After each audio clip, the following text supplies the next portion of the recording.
Hello and welcome, and this is Peter. And the very first thing I'd like to do is say thank you very much for listening. I really appreciate you, so thank you for listening. Today's audio is about a distinction, and this distinction is called winning formula. Okay? So today I'm going to take you through the distinction called winning formula. And one of the things that you will need to do is you will need to identify your winning formula and where it came from. Okay? So this audio is about you distinguishing your winning formula. Okay? As a distinction. Not necessarily something that's true or false or otherwise, but it's your winning formula as a distinction. And this is probably the first distinction where you might want to call me and get me to coach you through identifying it, right? Or you can, identify it by yourself. You can go take this audio and go through it and identify your winning formula by yourself. Or if you want me to help you get there, you can call me and we can go through it, and that's part of what I would offer for a fee rather than offering for free, because it actually takes my time for each person, and my time has a value, right? Just like when you go to work, you expect to get paid. My time has a value. If you ask me to do something for you, you should expect me to ask to be paid for it, right? Just like a cab driver. So, winning formula. What is your winning formula? Your winning formula is a fixed way of being. For you, it will occur as a fixed way of being that you go to every time you're trying to create success where success has previously not existed for you, right? So think about that. Your winning formula is a fixed way of being that you will go to when you're trying to generate success where previously success has escaped you or eluded you, right? So, for example, and I'll use myself as an example here. For example, my winning formula was always, if I'm not having success in an area, what I need to do is I need to learn about that area and master that area in order to have success. So, for example, when I wanted to find out, how do I get a girlfriend when I was a teenager, and I was a teenage boy, and the first love of my life, called Susan, didn't want to be my girlfriend. There's a girl I met on my first day of high school when I was 12, and she was the love of my life, and we were boyfriend-girlfriend like when we were 14, and we didn't know what to do, so we were just cute couple of kids holding hands and not knowing what to do next. And after 8 weeks, she said, well, I don't want to be your girlfriend anymore. And I was like, okay, I've been told no, fine, and I just need to learn. Like, I don't know anything about girls because I didn't have a sister, and my mum wasn't teaching me much about girls. I had some girl cousins, but I didn't know anything about how do I be a good boyfriend so that my girlfriend will want to still be my girlfriend. So when she dumped me and told me she didn't want to be my girlfriend, my reaction was, I need to learn more about girls. And if I learn more about girls, if I can learn more about girls, then I can be the sort of boyfriend that this Sue wants, and then she'll be my girlfriend again. And maybe we'll get married one day and we'll have kids and we'll live happily ever after, because that was my mindset when I was like 14, right? This is the girl of my dreams. I want to marry her, and I want to have children with her, and I want to live happily ever after with her. That was my story when I was 12 or 13, and that was the girl who I, quote, fell in love with, right? So my approach to that problem of being rejected by this girl was, I need to find out more about girls and what girls want, and understand girls, and then if I understand girls really well, then and give them what they want, then this girl will marry me, right? And so I spent, many years trying to, quote, understand girls, and then as an adult, understand women, okay, on the presumption that if I understand girls or women better, then I can have the girl of my dreams, the girl that I want to marry. And of course, in school and then in career, if I wanted to improve and get better marks, if I wanted to get more money in my career, then what I should do is I should learn more. And I should be better at my job and expand my knowledge. And if I learn more and expand my knowledge and get better at my job, then I'll get more money. And with more money, I'll be able to, afford a wife and children and all the rest of it, because I knew those things cost money. So my go-to plan was always, I just need to learn more. If I could just learn more, master more, then I'll be more effective in this area that I want to be effective in. Okay? And then the interesting thing was, by the time I was 31 and Jennifer and I were seriously looking at divorce, and of course on the Saturday night of our forum, I told her I was going to divorce her, and that was it, I was done with her.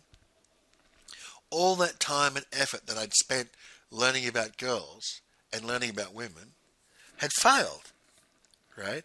I was married, I now had 2 children, I had 2 stepchildren as well, had a house, I'd done all the things that I thought would make me happy, and here I was miserable because my wife was being a total bitch towards me, right? So it's like, all the things I knew about women, all the things I learned about women didn't help me. Because here I am, I'm 31, and I'm going to divorce my wife even after we've had 2 kids, and I've made a complete mess of this marriage.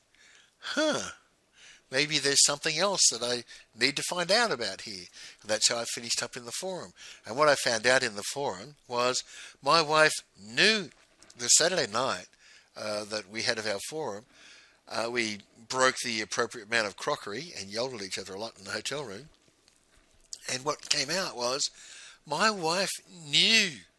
She knew that she was being a complete bitch towards me, that she was being horrible and nasty towards me, that she'd broken all her agreements towards me, and she didn't care. She knew she'd done it, and she didn't care. She just thought, well, you just have to keep going.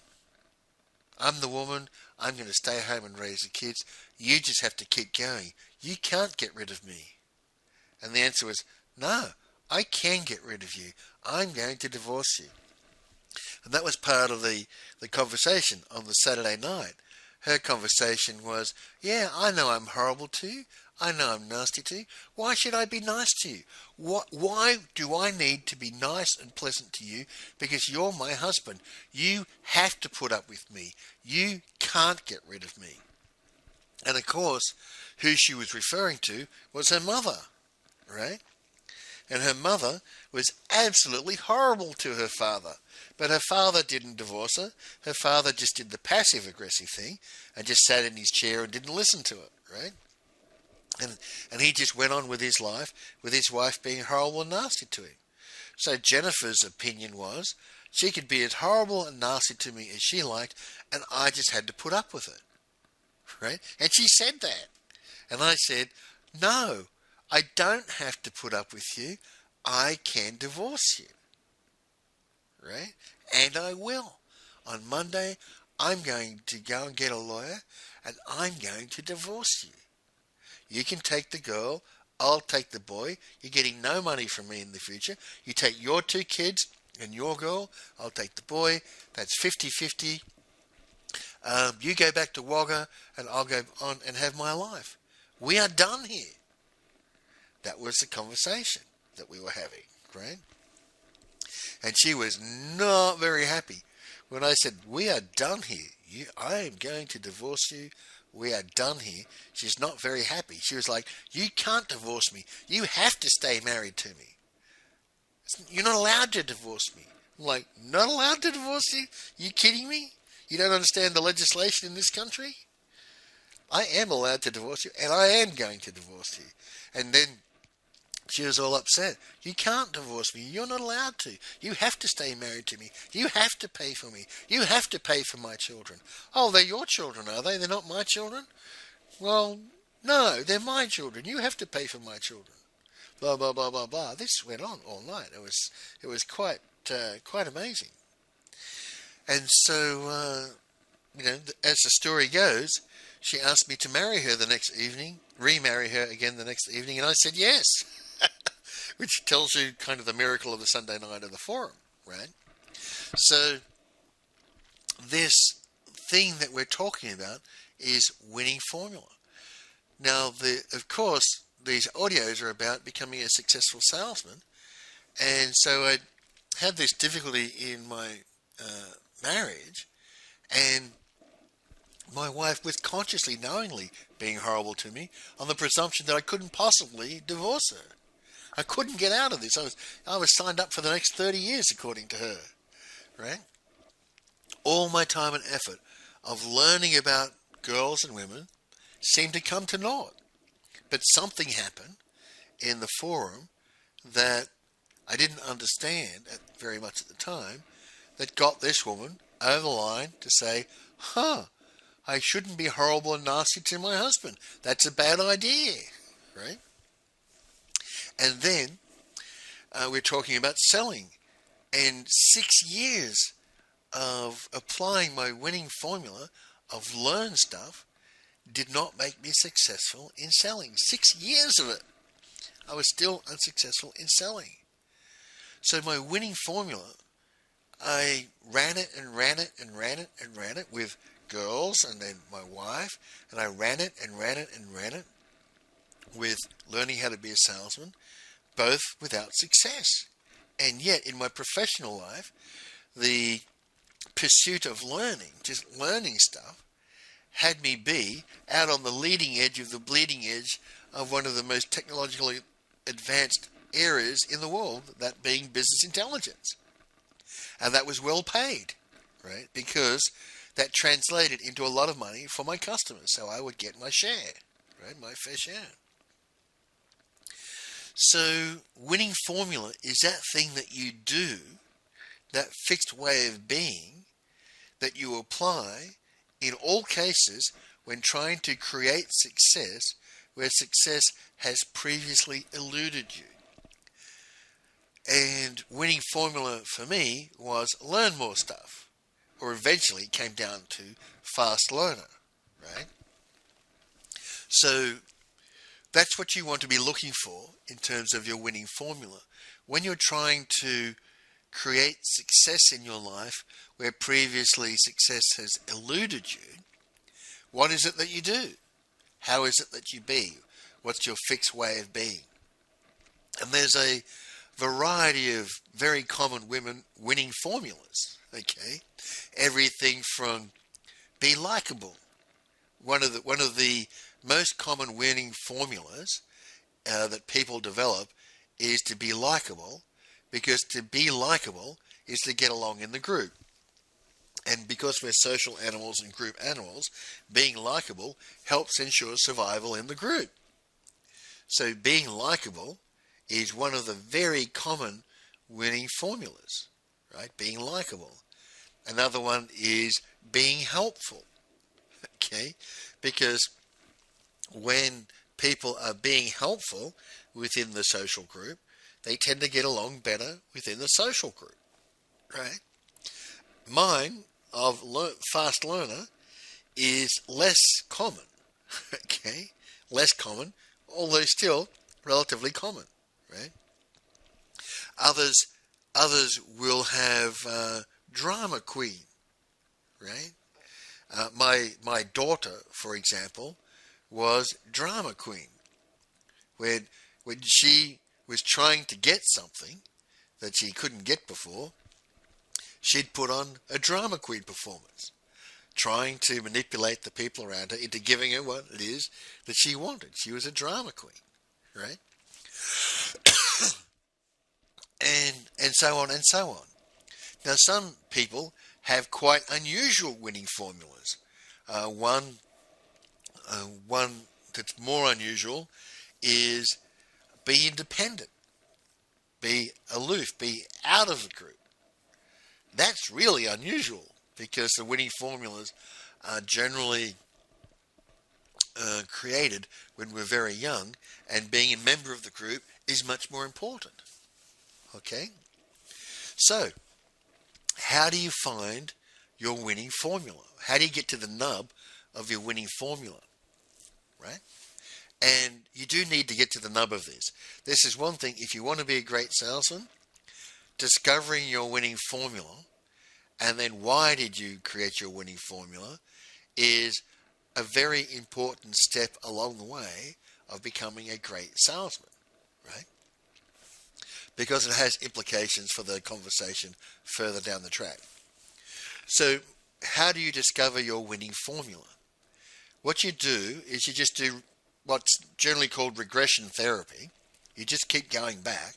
You identify your winning formula and then just keep going backwards and backwards and backwards in time, in asking questions, until you find the very first time that popped up as a winning formula, as something to do, right? And maybe there was something that happened before it, but it pops up. So I'll go through mine because by going through mine, you may then go through yours. Okay, and if you just repeat what I tell you now, you have a very good chance of discovering your winning formula, right? So here we go. I was in the forum, and I was standing up, and Gail was talking to me, and she's saying, what do you do when you're trying to create success where previously none existed? I said, well, Gail, that's what I'm doing here. So like my wife, I have trouble with my wife. My wife doesn't love me. We're on the verge of getting divorced, although we have 2 children together and 2 stepchildren. What I'm doing here is my winning formula. I'm trying to learn something to figure out, to tell my wife, I don't like being treated badly by you. That's exactly why I'm here. My winning formula is exactly why I'm here. I'm trying to learn something that seemingly is missing so I can explain to my wife just what a horrible, nasty woman that she is. That's why I'm here. So my winning formula is something about learning. Because, my marriage is failed. My marriage is dead. And I'm here to learn how to communicate something to this woman. I've been trying to learn how to communicate to women all my life, but they just don't seem to listen to me when I talk. I'm here. My winning formula is I'm here to learn something. So it's something, my winning formula is something about learning. And she's like, right, okay, I get it. I get it. You're upset with your wife, and I get that you're here to learn something. So let's go back through this. How long have you been learning stuff? And I go, well, I've been learning stuff all my life. She goes, well, tell me a little bit about your job. I'm like, well, I'm a business intelligence consultant, and this is one of the highest tech, right out there areas in technology. I'm on the bleeding edge of the leading edge. I'm right out there. There's like 10 people in the country who can do my job. She's like, really? I went, yeah. Because I've been learning stuff for so long. Almost nobody knows as much as I do about the subject area that I'm an expert in. That's why I'm well paid. I said, I used to work for IBM. I'm getting paid. I said to her, I used to work for IBM. I left because she wouldn't go back to work like she agreed. And now I'm getting paid twice as much as what I was getting paid at IBM. And I was very successful at IBM. So I'm doing pretty good on the learning front, right? Except, with my customers, I'm doing great. I'm making double the money I made at IBM. I have lots of very large customers who respect me, who listen to me, who take my advice, and it helps them make millions of dollars. My customers will listen to me, but my wife won't. I'm here to learn how to talk to her. And Gail's like, really? Okay, great. So if you've been working, how long were you at IBM? I said, 8 years at IBM. Well, what were some of your achievements at IBM? I said, well, for example, I was the youngest system architect in the history of IBM Australia. And she's like, well, what's a system architect? I don't know what that is. I said, well, that's when you're going to spend millions of dollars on a development project. I said the project that I was a system architect for was a 400 work month, $4 million US dollar development project. I was 25 years old, and the project was for the price file for IBM products, which many IBM systems would hook into to calculate the prices of our products in contract preparation or proposal preparation. And that system was to be rolled out into 21 countries. I was the guy who was going to design the upgrades for the next release. It was a 3.0 release. So in software you had 1.0, 2.0, 3.0. This was the 3.0 release for the IBM Price and Reference Sales Manual to be rolled out to 21 countries. And I was the guy responsible for all the technological side of that project as a system architect. That's what a system architect does. I can tell you, it's a really tough job. And I was the youngest one ever, so I'm doing pretty good, right? And she's like, wow, like 25, that sounds very young to hold that sort of position. I went, yeah, it is very young, by about 10 years, Gail, right? So she's like, at 25, you knew enough that a company like IBM was willing to give you that job over other people that must have been working in your department, your area. I went, yeah, I'm that good. She's like, wow, okay. So let's go back a little bit further. What are some of the other experiences that you had where learning fast was what you did? So sure, let's take, for example, my very first job, where I went onto this project. It was a 1,200 work month project, a 100 man year project, and we produced the largest computer system in the country, 750,000 lines of code. And I was, when I was just 19, I was the sole maintenance programmer for that system. And I memorized all 750,000 lines of code by reading them all, and then supported that system for 2 years. And when I moved on, they had to replace me with 3 people. She's like, what? They're like, yeah, yes. When the first person they replaced me with, I went off to do my full-time university. They replaced me with this woman who had a nervous breakdown because of the workload. And then they finished up replacing me with 3 people. And they thought it was because the system had suddenly gone poorly. But when I went in and I found out that I'd been replaced by 3 people, I asked them what the number of calls and the amount of work that was going on. And it was normal. And I said, well, I did that for 2 years. They went, really? They didn't even know. My boss didn't even know how hard I was working until he had to replace me with 3 people. She's like, wow, that's really something. And further, and I go, well, I won the scholarship to our national university. We have a national university in this country. It's in our national capital. And I won the scholarship, the national scholarship, the one and only national scholarship for physics. I won that. She's like, really? That sounds pretty impressive. I went, yeah. The National University has 10 scholarships they give out each year, countrywide, to graduates of high schools. I won the physics scholarship. That is impressive. By the way, I was the only man to ever turn it down. She's like, really? That's pretty impressive. Well, yeah, I got the highest mark in my region, except when I did a recount and they gave extra marks to this girlfriend of mine because, English, and I didn't even bother. So I got the highest mark in my high school and my region. I won their scholarship. Did this job at BHP where I was replaced by 3 people. I was a younger system architect in IBM Australia's history. I'm now on the leading edge of the bleeding edge of the most sophisticated technology in the world. In the business sector. That's what I do. And she's like, really? So you've been learning stuff since you were very young? I went, yeah. And she said, okay, well, let's keep going back.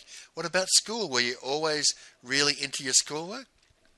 I said, no, I wasn't always really into my schoolwork, but I was always a top student or one of the top couple of students in my class. So when I was 15, I had a medical problem, which meant I couldn't play sport.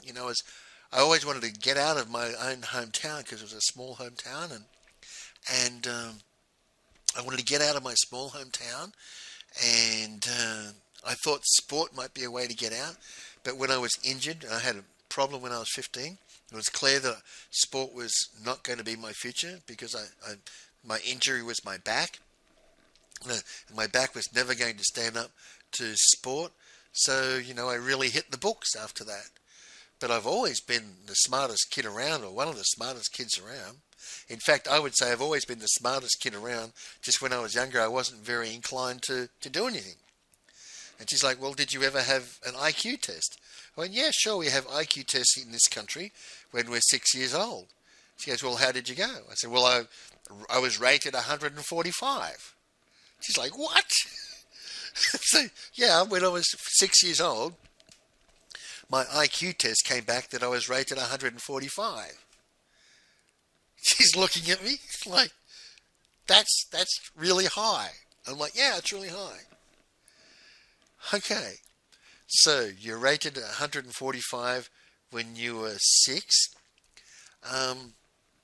Tell me about that time in school. I said, yeah, school was terrible. I really hated it. She said, why? Because I do my lessons in like if we had a 1 hour lesson, it would take me like 5 or 10 minutes to do the lesson. And then they'd tell me just sit there and shut up. I said, but didn't you ask for other things to do? I said, yeah, I did, but they wouldn't give me anything.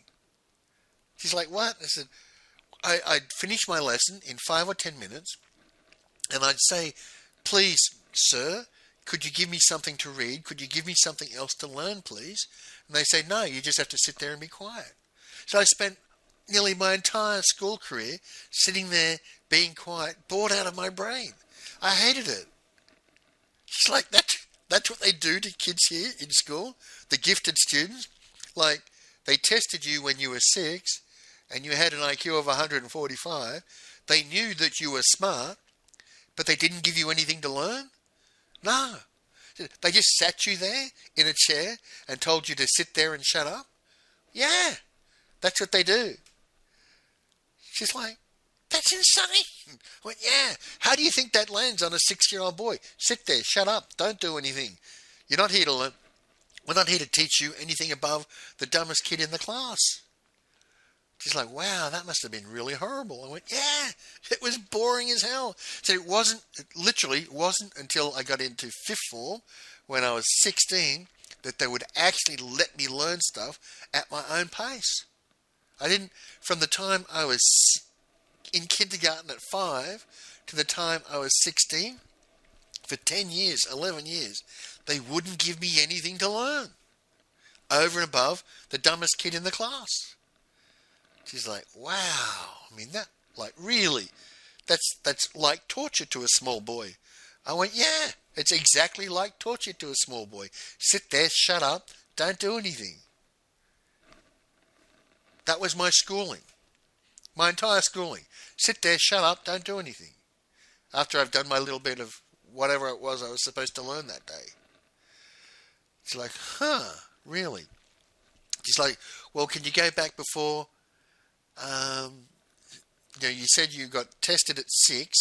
Can you go back before that? I went, no, I can't. And she said, you can't? I said, no, I can't. She said, well, why not? And I said, well, when I was 6, just after, like, we have our IQ test when we're 6, and I can remember a little bit about that. But when I was just before my 7th birthday, at the Christmas time, my birthday's in January, just before that, I had a disease called encephalitis. And encephalitis is a viral infection of the brainstem, and it flows up into the brain, and it can kill you.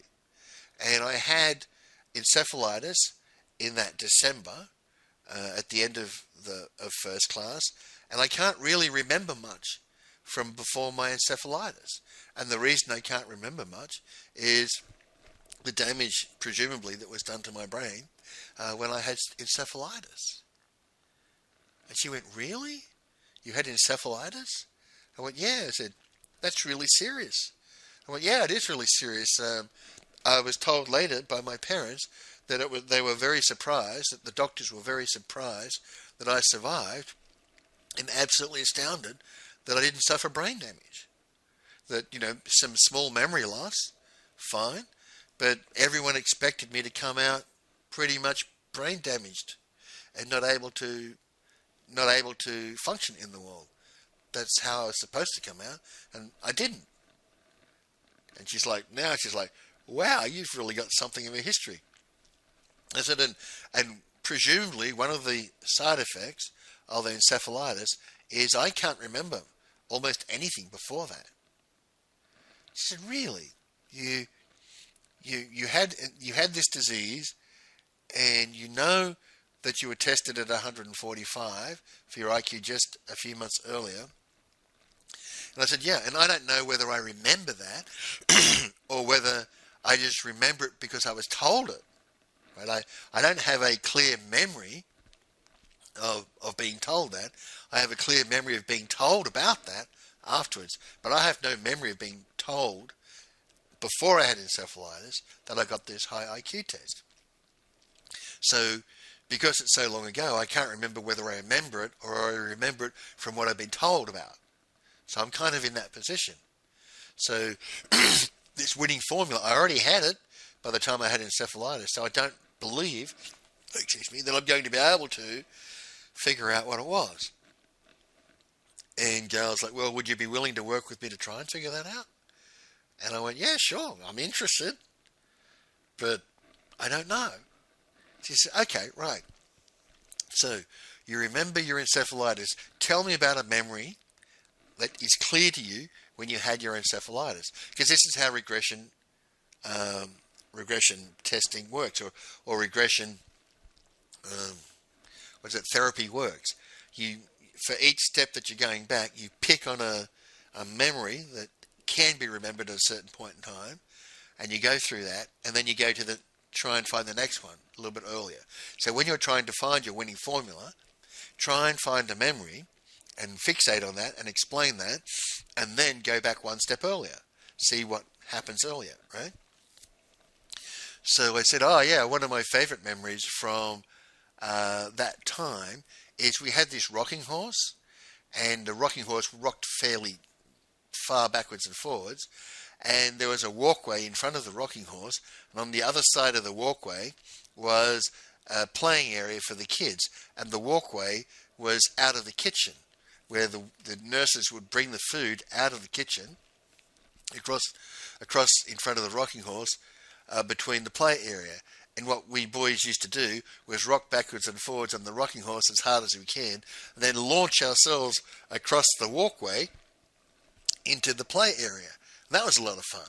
And one of the funny things that happened at that period was one time I launched myself off the rocking horse just as one of the nurses came out of the kitchen with a whole tray of food, and I crashed into the nurse and all the food went everywhere, and that was pretty funny. And I remember that happening. I actually remember that, crashing into the nurse. She wasn't very happy, by the way. And Gail was like, yeah, who would have thought a nurse wouldn't be happy about something like that, right? That's just kids being kids. So she says, okay, you remember that? I say, yeah, okay. And so, well, let's go back a step, and this IQ test that you said you did, now can you remember anything about that? And suddenly,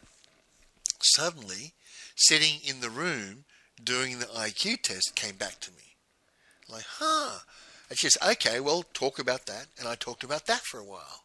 She says, anything else that you can remember? And then we go back and I go, oh yeah, I can remember the day that man landed on the moon. And she's like, really? I said, yeah, I can remember that. And the memory comes back, right? And even now as I repeat it, the memory comes back, right? And I remember that because there was, in our classroom, there was 32 kids in each kindergarten class in our school. There were 2 kindergarten classes. The rooms were just one big room which had a partition across. There was 32 kids in each class, and the news came through that they were going to walk on the moon. And so, like, this was a big deal, the whole moonwalking thing. The whole going to the moon thing was a big deal. And it was on the news that they were going to walk on the moon. And so we took the petition out. We had this little tiny, like, 12-inch black and white TV or 14-inch little black and white TV with the rabbit ears on. And we set it up, and we had all the kids in our kindergarten sitting watching the TV for the afternoon to watch, man walk on the moon. Because for a bunch of 5-year-old kids, like we're in kindergarten, right? I'm saying this to Gail, like we're in kindergarten, and we're a bunch of 5-year-old kids, and we're about to apparently see Man Walk on the Moon, live, broadcast. This is really exciting for 5-year-old kids. And Gail's like, well, I could imagine it would be. So I'm old enough to remember Man Walking on the Moon. It was pretty exciting for me. I won't tell you how old I was when that happened, but you're saying you were 5 years old, you're in kindergarten when that happened. I went, yeah, and we watched Man Walking on the Moon. And I said, that was really exciting, that was really great. And so we just sat there and they were talking and talking and talking and talking. Then it finally came to the piece where Neil Armstrong walked down the ladder, and that's one small step for man and one giant leap for mankind. And we watched the whole show, and it was really exciting. It's really exciting. And Gail goes, wow, that's amazing. I imagine it was really exciting. So what happened next? And I said, well, what happened next was we put the TV away after the show was over. After the whole thing was over, they put the TV away, and it must have been nearly 3:30 because we get out at 3:30. And all the kids they put the partition back, and we were back in our classroom. And I said, and all the other kids were really excited. And my teacher said, the kids were talking about they were to tell their parents what they'd seen that day. And most of us didn't have televisions at home. I was one of the lucky kids. We did have a television. But at least more than half of the kids didn't have a television at home. So this was a really big deal. So I remember the teacher said, who wants to write out the word television on slips of paper so the other kids can take that home and tell their parents, show their parents the word television and explain to their parents what they saw today? Who wants to write out television for everybody else? Well, of course, we're 5 years old. Right? Nobody can spell the word television in our class except me, right? So I put up, her name was Miss Rose, so I put up my hand and say, yes, Miss Rose, I will write out the word television 32 times. And so she ruled up a piece of paper and ruled the lines on it, etc. And I sat down and I was writing out the word, in my best writing as a little 5-year-old, I was writing out the word television 32 times on this piece of paper. And while I was doing that, all the other kids were bouncing around me and really excited. And I was writing out this word television. And all the other kids were like, wow, Peter, that's really great. You can write the word television. And I was the only one who could. And I was writing the word television, and then Miss Rose cut up the piece of paper and handed it out, and all the kids were really excited. That's what happened. And so Gail said, when you were writing out the word television and all the other kids were really excited and telling you, Peter, that's great that you're writing out television and all those other things that you said that they were saying, how did you feel about that? And I thought about it and I went, I felt popular. I felt part of the group. She goes, yeah, really? Anything else around there? I went, well, I just felt popular. I felt part of the group. And she's like, there's something else. I can see on your face, there's something else. Something else happened. There's something else happened. Think, something else happened. There's a reason why the look on your face, why being popular was important. There's a reason why the other kids bouncing around you being important. There's a reason why that was important to you. Something else happened. Keep going. Something else happened. And I was stopping and thinking about it, and I went, suddenly it came back to me. Like in an instant, just bang, the memory came back to me. And I went, you're right. Something else happened. And she said, what happened? And I said, the week before that moon landing, there was a birthday party. One of the boys in the class had a birthday party. His name was Matthew. She said, yes. said, I didn't get invited to his birthday party. And Gail looks at me and goes, what? Said, I didn't get invited to his birthday party. His name was Matthew, he's in my class, and he had a birthday party, and he invited everyone in the class except me. And Gail looked at me and goes, what? Like, in kindergarten, a kid can have a birthday party and invite everyone in the class except one boy? That can happen here? And I went, yeah, that happened. And he said, really? Well, tell me the story. What happened? So, and it all came back. It all came back in a rush. And I said, what happened was he came to school one day and his mum had written out all the invitations. She'd got the class list and she'd written out all the invitations, and Matthew handed out all the invitations and I didn't get one. And she goes, really? I said, no, I didn't get one. And so I said to him, hey, Matthew, how come I didn't get an invitation? He said, you're not invited to my party, you can't come. And I went, really? He said, yeah, you're not invited to my party, you can't come. I'm having my birthday party and you can't come. And she's like, and Gail's like, how did that make you feel? I said, I guess it made me feel bad. He said, what did you do? I said, well, my mum, I remember I was at home one day and my mum knew about this party because I guess she talked to the other mums, right? I don't know how she knew about the party, but I guess she talked to the other mums and she knew this party was coming up. And so she said to me, what do you want to buy? I remember she said to me one day, what do you want to buy Matthew for his birthday, for the birthday party? And I knew I wasn't invited, but I thought, because I'm 5, that if I show up with a birthday present, that they'll let me in. And Gail says, well, that would be a fair assumption from a 5-year-old. So I told my mum, I've been thinking of this birthday present for Matthew and his birthday party, and she, we drove downtown and we bought this little birthday present.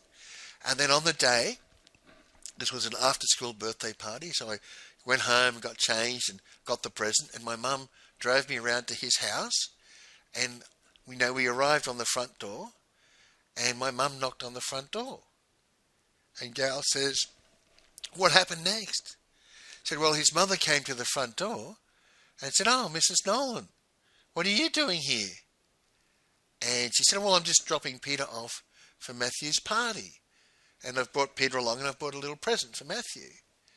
She says, but Mrs. Nolan, Peter was not invited. She said, excuse me? She says, no, Peter was not invited. He's not welcome at this party.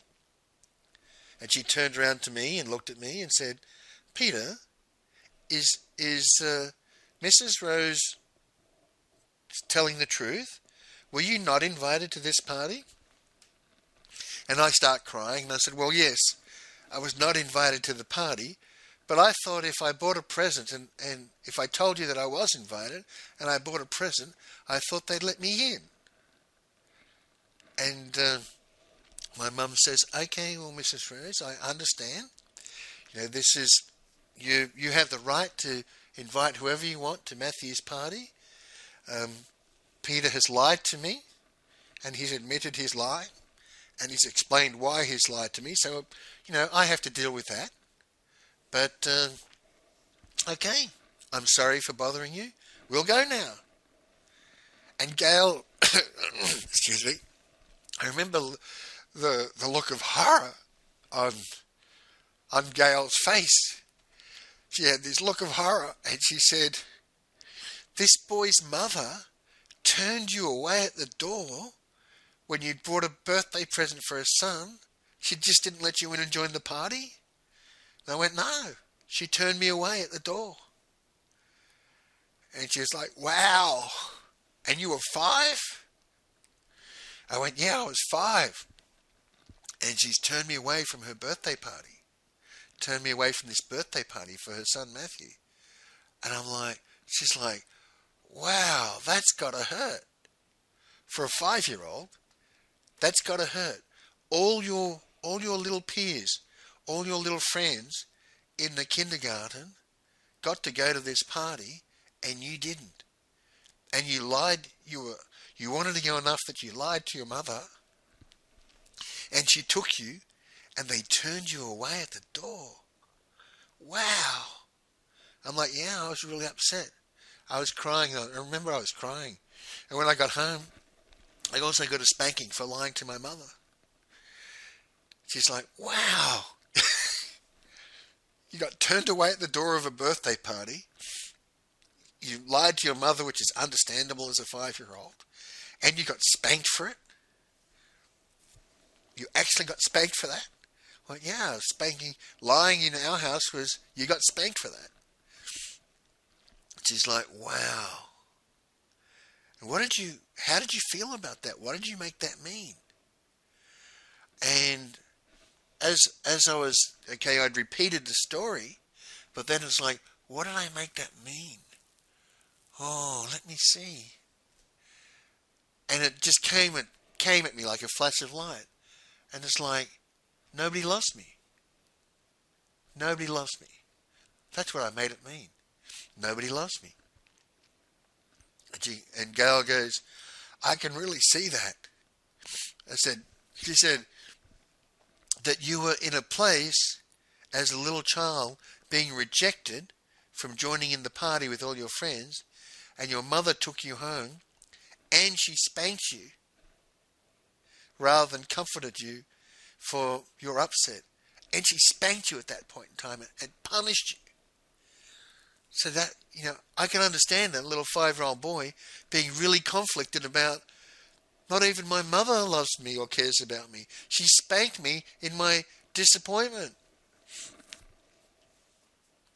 Wow, says Gail. So you had that mean, nobody loves me. Yeah.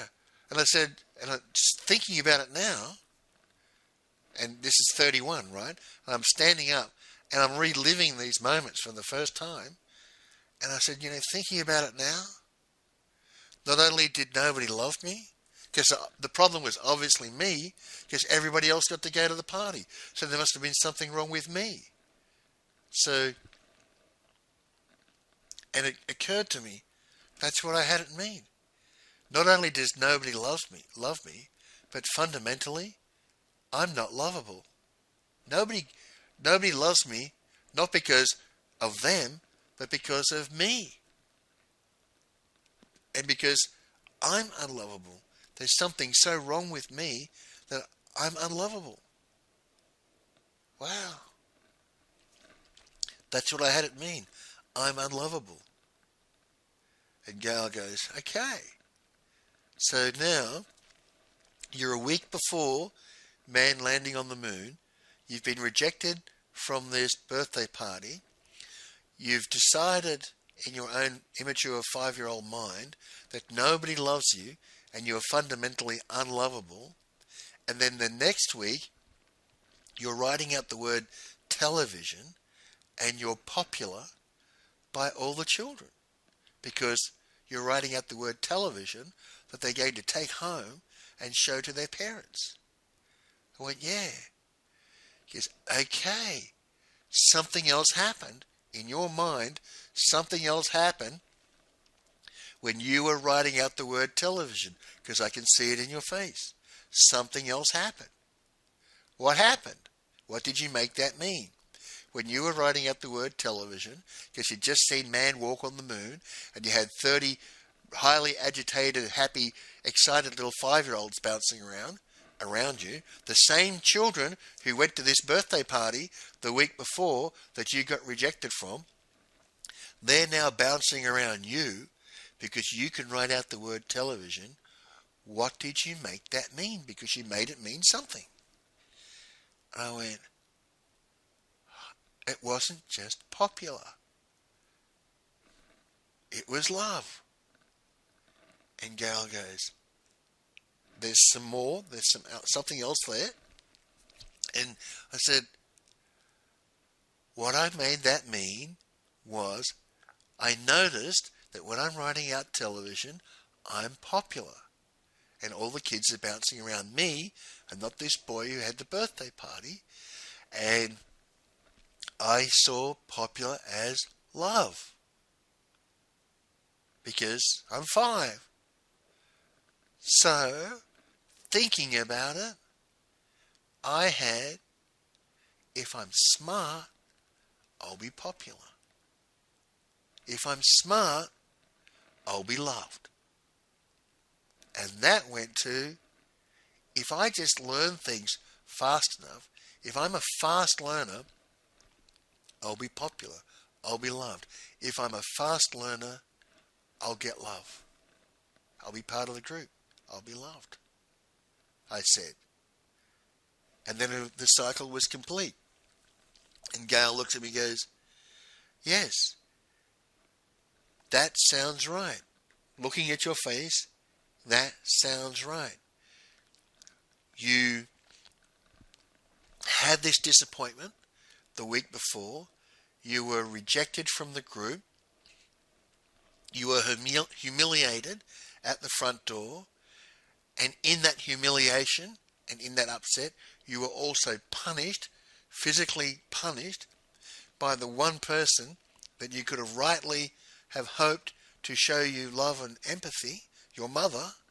She physically punished you, and you had that mean nobody loves you, not even your mother. Not because of them, but because of you. You are fundamentally unlovable. You had that mean the week before.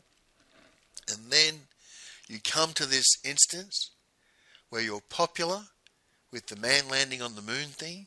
You're the only kid in the class that can write out the word television. And in the act of writing out the word television 32 times and all these other kids bouncing around you, you decide that the way to get love in the world is to learn stuff. Be a learner. That's what you decided. And here you are.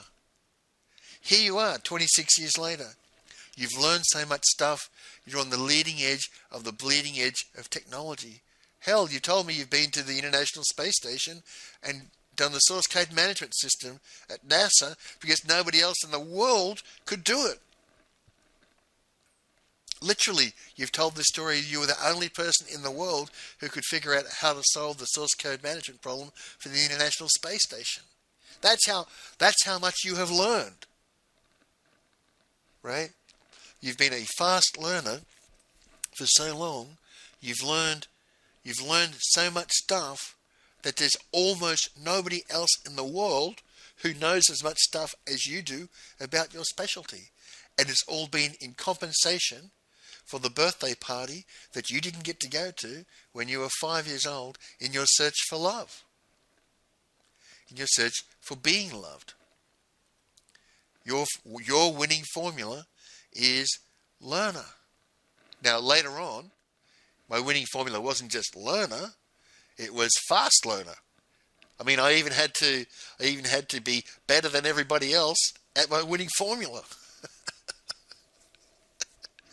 I wasn't just a learner. My winning formula wasn't just learning or learner. My winning formula was fast learner. I had to be faster at learning than anybody else. And why was I a fast learner? I was a fast learner because when I was 5, I got rejected from a birthday party that all the other kids went to that hurt my feelings and made me feel like an outsider. And I lied to my mother that I was invited to get her to buy a birthday present and take me to the party. And I was rejected at the front door of this birthday party with all my friends inside playing. So they all knew that I went and got rejected. And I was turned away at the door, and my mother took me home and spanked me for lying to her. And I had that mean, nobody loves me, not even my mother. And if I want to get love in the world, I have to do something to be loved. I have to find something that I do to get love in the world. And what I found the next week was, because I'm smarter than the other kids, if I just continue to be smarter than everybody else, then I'll get love in this world. Which is a reasonable conclusion for a 5-year-old child to come to, right? And that became my winning formula.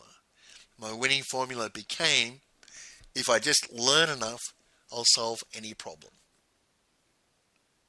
Where I'm looking, because I didn't have success the week before in being a part of my group, in being part of my social group, I failed in that the week before because I got rejected, and I got spanked on top of that, and now I was having some success in my social group, which is all you've really got when you're 5 years old. The only way to get validation and success is to be popular in your social group.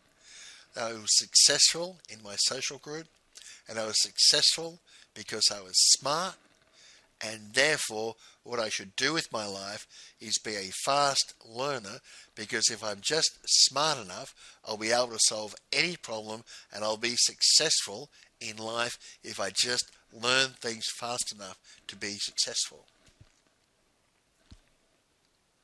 That's how that worked out, right? And you can see from this audio, or hear from the audio, the way to do it. The regression therapy is fix on an incident that you do remember, and then investigate that, and then go back and look for the next incident before that that's a little bit vague, and then see if you can remember that and work through that in detail, and then go through the prior one, and then the prior one, and the prior one, and the prior one, and just keep going until you get back to the beginning. That's how you do regression therapy, right? So for me, my winning formula was all about fast learner. If I just learn stuff, then for sure I'll be able to figure out how to have success in this area that I want success in. But I didn't, right? In the area of my marriage, and in the area of becoming a salesman, fast learner wasn't enough, right? It wasn't enough. It wasn't enough to produce the success that I was seeking. Now, Einstein has something interesting to say about this, where he said the problems of today cannot be solved with the same level of thinking that created them, right? So one of the things that happens, particularly with young men, is as they start becoming successful, the things, their ways of being that made them successful in the first place, as they start coming into success, those ways of being will limit them from increasing their level of success out into the future. And in fact, their ways of being will become detrimental to their future success, because they will repeat their ways of being, repeat their winning formulas ad infinitum, trying to create the next level of success, but they will be that the repetition of those winning formulas will cause the sabotage of what it is that you're trying to achieve.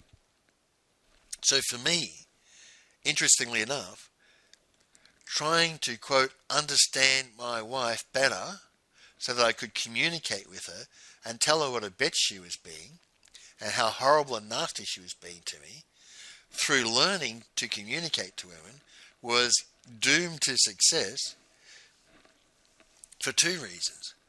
First reason is the irritant value of me continually learning stuff to try and put this position to Jennifer in a different way so she would listen.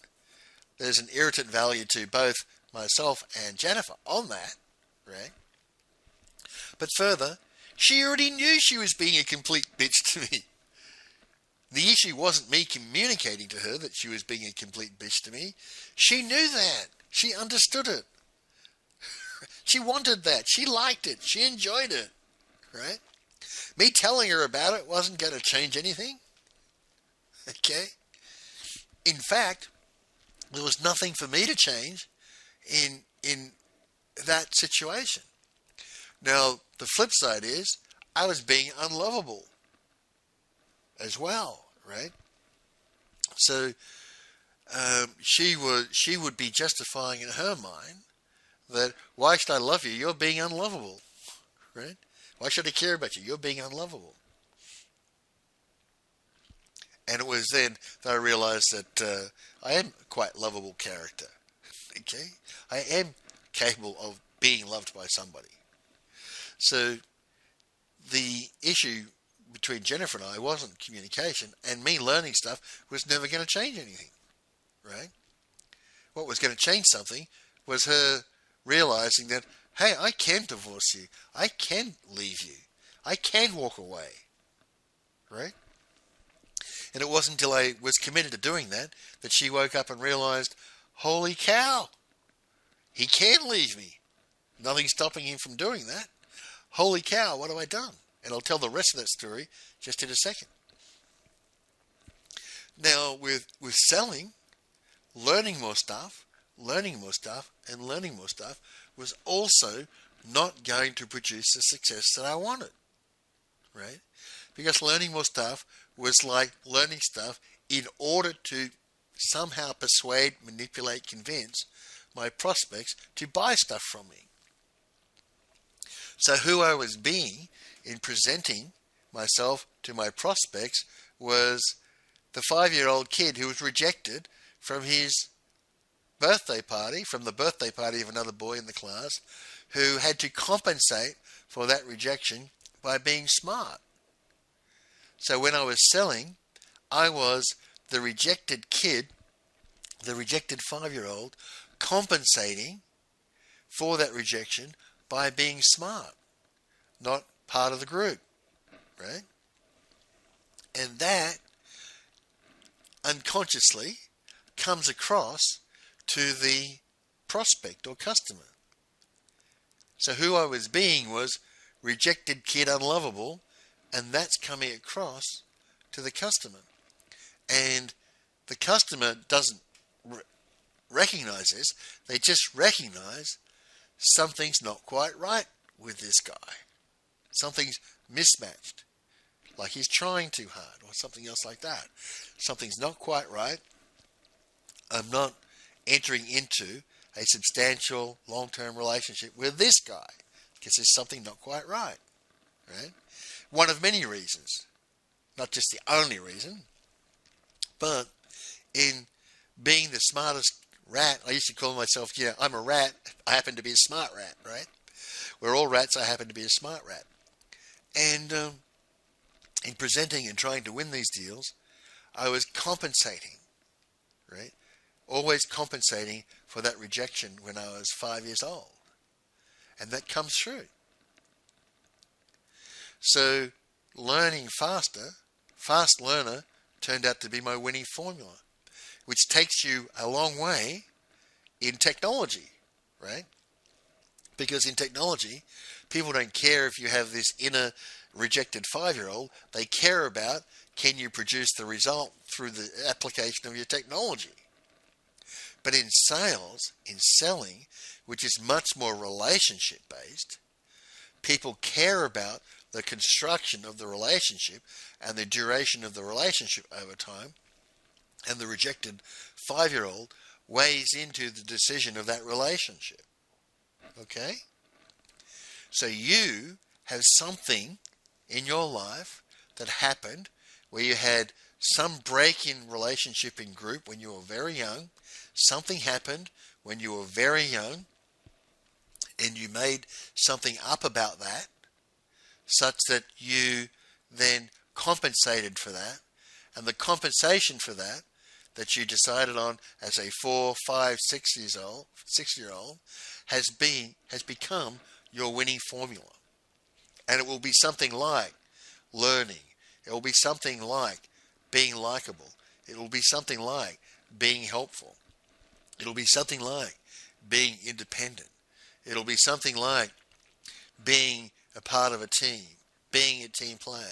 It'll be something like that, because the decision you made as a 5-year-old was, there's something wrong around here, and what's wrong around here must be me, and there must be some compensation that I must make to get love from my peer group or my parents or the people who are very close to me, there's something that I must do in order to get the love that I want as a small child. Right? That's how that works. And everyone has one. Absolutely, trust me, I've seen it done hundreds and hundreds of times. Everyone has one. In the young gentlemen that I'm training in my new BI company, they were like, no, I don't have one, I don't have one, I don't have one. And I went through the exercise until bingo, it came up. And then when it came up, they went, oh, well, that's obvious. Right? That's really obvious. They went deny, deny, deny, deny, deny to, well, that's really obvious. Right? And you, my good man, if you want to be a great BI salesman, if you can find your winning formula, it's really important to distinguish what your winning formula is. Okay? Really important to distinguish it, because in trying to become a successful BI salesman, you are most likely running your winning formula. And if you are running your winning formula like I did, in order to become a great BI salesman, you will fail. You will absolutely fail. You will never, almost guaranteed, maybe 1 or 2% make it. It is almost guaranteed that if you run your winning formula in order to make it as a great BI salesman, that you will fail. Your probability of making it is far less than if you just do nothing. Right? Because your winning formula is not going to take you to the next level of being a great salesman almost ever. Now, sure, sometimes it will. Okay? But it's very rare that it does. Okay? Now, as I said, I've given you an hour and 6-minute audio of my experience of going back and finding that winning formula. You can review this audio and go back through pieces of it. But the regression therapy works as find an anchor. They're called anchors. Find a memory, which is an anchor onto that, describe that in detail, and then go to the next point where you can find something that looks like an anchor. If it turns into an anchor on that, describe that in detail, then go to the next previous point and just work your way back. Right? That's how it's called regression therapy. There's a number of names and things that you do. You can go look it up on Wikipedia or the internet if you like. That's how it works. And you can watch examples of how it works. I've given you an example of how it works. Right? Now, I just wanted to end this audio with, so what happened with Jennifer? Right? That I agreed to marry her again on the Sunday evening. If on the Saturday evening we were throwing things at each other and she's saying, yeah, I know that I treat you badly and I don't care. For what reason should I treat you well? You can't divorce me. You can't get rid of me. You have to put up with me for the rest of my life because you have to pay for our kids. That was her position, right? And I went, no, I don't have to put up with you for the rest of my life. I don't have to pay for your kids. You can have the girl, I'll take the boy, and we're even. I'm not paying for anything. We're done. It's over. We're done. And how dare you think that I can't get rid of you? How dare you think that you can be as nasty to me as you want and I can't get rid of you? Like, how dare you think I am somehow tied to you for the rest of my life? That conversation. So how did we go from there to, she asked me to marry her again within 20 hours, right? How did that happen? So, because I think it's worthwhile you knowing what happened, because it's a selling process. She sold herself back to me, right? So we go into as the story goes, we go into the Landmark Forum the next morning, and we're at opposite ends of the room, and the other class attendees are like, ooh, something really bad happened here, right? And we're at opposite ends of the room. And so Corinne, this other woman that I mentioned, what's going on with you and Jennifer? And I went, well, I've decided to divorce her. I'm getting rid of her. I'm sick of her. She's like, really? Well, Okay, well, that's fairly dramatic. And, it comes out. I just tell everyone, yeah, I'm getting rid of her. She's a complete bitch. I'm getting rid of her. I married the wrong woman. Such is life. And so she went to dinner. Everyone's like, okay. And all the women are gathering around her saying, you poor dear, you poor dear. And all the men are saying, yeah, you're doing the right thing. She's a complete bitch. We've been watching this and she hasn't been listening to you, etc., etc. Yeah, get rid of her. So all the men around me saying, yeah, get rid of her. All the women around her saying, he's a complete bastard and you're better off without him, right? That's going on. And so they go to dinner. And at dinner, the women are sitting around Jennifer saying, yeah, your husband's a complete bastard and we're with you and we support you, etc., etc. And while they're at dinner, the other women are saying, yeah, he probably hit you, right? He's violent, isn't he? And she's saying, well, no, Peter would never be violent towards me. He's never hit me. He loves me and cares about me. He would never be violent towards me. And so, oh, well, he's probably verbally abusive then. He calls you names. She says, no, he's never called me a name in our entire time, in my entire life. Now, just in case you haven't heard before, Jennifer and I knew each other since we were 12 years old. And I was in and out of their household the whole time I was a kid in school.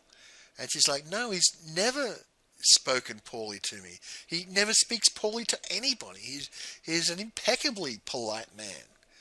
And, he would never speak poorly to me or anybody. I've known him since he was 12 years old. He's been a gentleman his entire life. And she's like, well, he's got a temper. He's angry. I said, well, no, he's never been angry in front of me. He's never lost his temper in front of me. He's impeccable about that. Oh, well, he cheated on you, right? It's like, no, he would never cheat on me. He would never have sex with another woman. He's had, he travels all the time. He has opportunities to have sex with other women, and he never would do that. And they're like, well, he disparages your appearance, right? Like when you were pregnant, he called you fat, right? And they're like, no. She's like, no. In fact, when I was pregnant, he said to me, I was pregnant, he had this insane thing where he had the hots for pregnant women. Like when I was pregnant, he just was attracted to pregnant women. Maybe that's God's way of making sure husbands don't leave their wives when they're pregnant. But he said to me it was insane. He'd never been attracted to pregnant women before, but a pregnant woman would walk past him and be insanely attracted to her while I was pregnant. He actually really loved that I was pregnant and was attracted not only to me but to all pregnant women. No, he's never commented on my weight, even when, like, after my fourth baby, I've got to admit that I was overweight, but he's never commented on my weight. He's never criticized the way I look. In fact, he's told me many times he loves me whichever way that I am. He sincerely loves me. And they're like, this is like over dinner, and they're like, well, what is it about him that's so bad that you want to get rid of him, that you're happy to be divorced from him? What's so bad about him? Like, we've watched this whole interaction between you two, and he clearly loves you and adores you, right? And he's told you to your face in front of all these people that you've been a complete bitch to him, and you've admitted it. So what's so bad about him? Like, he's got a good job. He's raised your children, your stepchildren. He's taken you on with 2 stepchildren. And you've got 2 of your own. And he helped you through college. And he got you a job at IBM. And you refused to go to work. And he's really angry about that. He's really angry that you signed the mortgage. And now you say you don't have to go to work just because you signed the mortgage. And he's really angry that you've put the entire burden of supporting the family on his shoulders when you could perfectly well go out. You had a job at IBM that you quit. You could go out and get a job and help with the mortgage, and we can understand his anger about that. So what is it about him that's so horrible that you're treating him badly and you're happy to be divorced from him? What's wrong with this man? And that was like the conversation. They're like, what's wrong with this man? Right? And Jennifer reported back to me that in a blinding flash of light, she realized there's nothing wrong with this man. In fact, he's the perfect man for her. And now she's treated him so badly for so long, he wants to divorce her. And she was like, oh my God, I got the right man. And I abused him, and to the point he wants to divorce me. Like, oh my God, what have I done? I've had 2 children with a really good man who sincerely loves me and is devoted to me, and I abused him to the point he wants me to divorce him. Oh my God, what have I done? Right? That conversation happened, according to her. So, of course, the first thing I know about it is we're sitting in the Landmark Forum on the Sunday night, and about 9 o'clock, 8:30, 9 o'clock on the Sunday night, there's a break. And after the break, the people who enroll people into the forum are welcome in. So, before the break, the forum leader sets the break up and says, okay, we're going to have a 10-minute break. After the 10-minute break, graduates who invited people into this forum will come into the room. So the confidentiality and the relationship and the space of the room is about to change. This is about to end, and this will never happen again.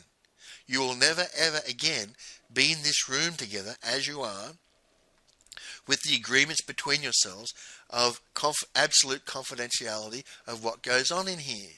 You're about to have outsiders come into this room. So, if there's anybody in this room who has anything to say to anybody else in this room, in this space of the agreement of the confidentiality, you have the next 10 minutes to say it. And after that, this space will be gone forever. You will never have this ever again. Okay? So if anybody wants to say anything to anybody else in this room, now is the time to say it. Okay? And I'm sitting there in my little front row seat because I'm a keen, fast learner. And Jennifer appears before me, standing in front of me, and says, I'd like to talk to you, please. So I stand up because I don't want to be in the inferior position of sitting down. So I stand up so I can look down on her. I'm like, really? You want to talk to me? And she says, yes, I want to talk to you. May I talk to you?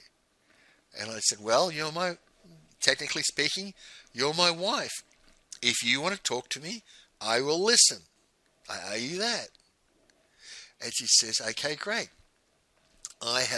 Said, look, I've been talking with the other women at dinner, and I realize I've made a terrible mistake. I realize I have been an absolute complete bitch to you. I went, yeah, you have. You have been horrible to me, and I don't like it one little bit. I told you this is what you're doing, and you just doubled down and kept doing it. She says, yeah, I know. I understand. I said, yeah, that's what I came here to do. What I came to this forum to do, was to tell you that you have been a complete bitch to me in a way that you will get and understand, such that you might be nice to me. But last night, you admitted you knew that you'd been horrible to me. You admitted that you knew and understood what you were doing, and you were doing it consciously every step of the way. And your take on that is, there's nothing I can do about it. I just have to tolerate it. Well, I don't have to tolerate it. I'm going to divorce you. I don't have to tolerate this shit. She says, yeah, you don't. And, I was just talking with the other women at dinner, and I realized this is exactly what I've been doing. I went, yeah, That's what you've been doing. Well done. You figured out that you've been a complete bitch, and now you're going to pay for it with a divorce. And she said, yeah, well, that's why I've come here to ask you a question. And I said, okay. Then she said, may I ask you a question? I said, yeah, you may ask me a question. She sort of braced herself, and she said, will you marry me again? And I laughed in her face. I went, what? What? And she said, will you marry me again? And I went, are you insane? Do you think I'm stupid enough to marry you again? Are you completely insane asking me that question? And she stuck to her guns, and she said, will you marry me again? And I'm looking at her by now, and she asked me again, will you marry me again? By this time I'm folding my arms and I'm looking down on her, and I'm like, you're serious? You're serious? She goes, yes, I'm serious. Will you marry me again? And by now I'm like, well, that's very interesting, isn't it? And I'm looking at her and looking at her and looking at her, and like a minute goes by, and she's looking up at me, and she asks me again, Peter, I'm asking you again, will you marry me again, please? And of course, the presumption is she knows she's been horrible to me. She knows she's been a bitch to me. And by asking the question, will you marry me again, clearly the proposal is, I'm going to stop being horrible to you, right? That's understood to be part of the proposal, right? And I look at her. It must have been fully 2 minutes we stood there. And I'm looking at her, and I'm looking at her, and I'm looking at her. And by now, a little bit of a crowd has come around us. And everybody's waiting for the answer, right? It's like, this woman is putting herself right out there in the public, on the line, asking her husband, who's absolutely committed to divorcing her, will you marry me again? With the proposal that she's not going to be a complete bitch all the time. And I'm standing there like, what do I say? What do I say about this? Right? And she just stood her ground and stood her ground and stood her ground.